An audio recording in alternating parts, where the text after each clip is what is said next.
Radioscopie.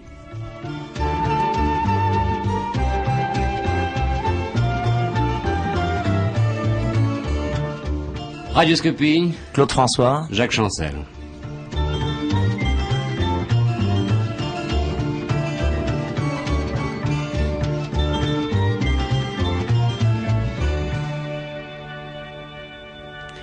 Les filles vous appellent Clo-Clo, il y a quelques années c'était bien, mais aujourd'hui... Je crois qu'on est prisonnier de son physique, et moi je crois que c'est une qualité, je me regarde dans le miroir souvent, mais dans le bon sens, dans le sens critique, dans le sens lucidité. Et puis je crois que finalement j'ai un peu toujours la même tête, malheureusement la même taille, et finalement c'est une espèce de prénom qui me colle à la peau, je m'en débarrasse pas. Finalement ça ne rend pas plus malheureux, plutôt heureux, puisque ça peut faire rêver des gens. Et puis je vais quand même pas me défendre et dire arrêtez de m'appeler Clo-Clo, maintenant c'est Monsieur Claude, enfin ou un truc dans ce coup-là. Cela veut dire que vous ne vous voyez pas vieillir? Physiquement, non, je me rends pas compte. On en est tous là d'ailleurs. Oui. Moi j'ai eu 16 ans un jour comme tout le monde et j'ai l'impression de les avoir toujours. Moralement, physiquement aussi, puisque physique répond pour le moment. Je suis passionnellement dans cet âge-là et je dis bien passionnellement dans cet âge-là et j'ai l'impression d'en faire partie d'une façon absolue. Claude François, vous êtes un cas dans ce métier qui est le musical. Vous durez, ça c'est important. Vous avez des caprices, et c'est bien. Vous avez des ennuis, et je serais même tenté de dire comme les stars. Et vous paraissez en même temps vouloir tout recommencer. Et c'est peut-être là un signe de jeunesse. Et le signe, justement, que vous n'êtes pas arrivé. Le jour où j'aurai l'impression d'être arrivé, ça sera pour moi le désespoir le plus absolu, le bord du suicide. Je crois que je m'arrangerai toujours pour me donner...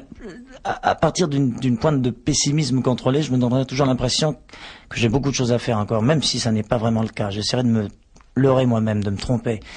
Et je remets en question quand je peux remettre en question, et quand je ne peux plus remettre en question, je crée une espèce de difficulté avec une porte de sortie, enfin d'une façon lucide, je crée une situation, un univers qui va faire que je vais avoir à me battre et à prendre des risques et autre chose dans ce coup-là. Vous êtes ennuyé par le personnage Claude François, le personnage que vous êtes devenu et peut-être même malgré vous.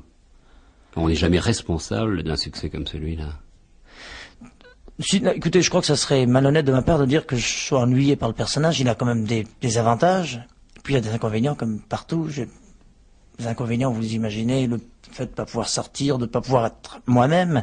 Si à un feu rouge, je suis en train de réfléchir à un truc, je me fais insulter parce que j'ai pas vu la personne qui me faisait signe, à qui j'ai pas répondu, alors je suis de mauvaise humeur, alors qu'en fait, j'avais même pas vu cette personne. Bon, il y a cette espèce d'esclavage, je prends cette image symbolique, il y a cette espèce d'esclavage qui est gênant finalement, qui fait que ça finit même à un certain moment par influencer le personnage qui se trouve obligé de s'imiter lui-même ou imiter ce que les gens croient qu'il est finalement. Ça, c'est là où il y a l'esclavage. À un certain moment, on pouvait penser que vous provoquiez cette passion. Vous savez, il y a des gens qui, dans les salles, mettent un certain groupe de personnages pour faire du bruit.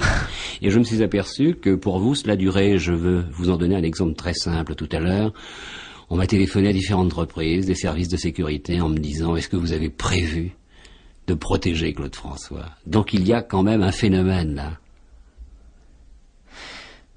En tout cas, je peux vous affirmer que ça serait si je me retrouvais avec l'obligation d'organiser une forme de passion quelconque, feinte, la volupté n'existerait donc plus, parce qu'il y a une forme de volupté. La volupté, elle est sur la scène. Elle est sur la scène, exactement, elle est dans la salle, elle est avec le fait de conquérir quoi que ce soit. Quand on courtise une femme, quand on finit par avoir son cœur, c'est quand même une volupté absolue. Si on organise le fait de pouvoir l'encercler et l'abattre à un moment quelconque, c'est plus de la volupté. Ça m'amuse plus, là. C'est de l'esclavage. Et ma principale préoccupation dans ce monde, actuellement, c'est l'indépendance, au prix de n'importe quoi. Enfin, Claude François, vous avez été gâté. Si demain, il ne devait plus y avoir ces foules hurlantes, passionnées, toutes ces fans... C'est là où je suis indépendant aussi. Ça m'est mais vraiment absolument égal. D'abord, je les ai toujours eus. Je m'entends. Quand j'étais musicien dans un orchestre, si je faisais ce qu'il fallait faire, j'avais la foule. Elle était évidemment réduite. C'était des clubs où il y avait 100 ou 150 personnes, mais je les avais.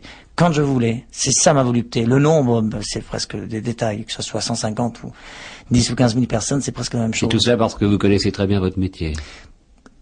Ou parce que vous le faites bien. Je le connais bien parce que ça fait des années que je le pratique, mais Au départ, je le connaissais moins bien que maintenant, et pourtant, j'agressais les gens dans le bon sens. Donc, parce que je veux pas dire que je sois doué pour cela, mais parce que je suis amoureux de cela, d'une suite.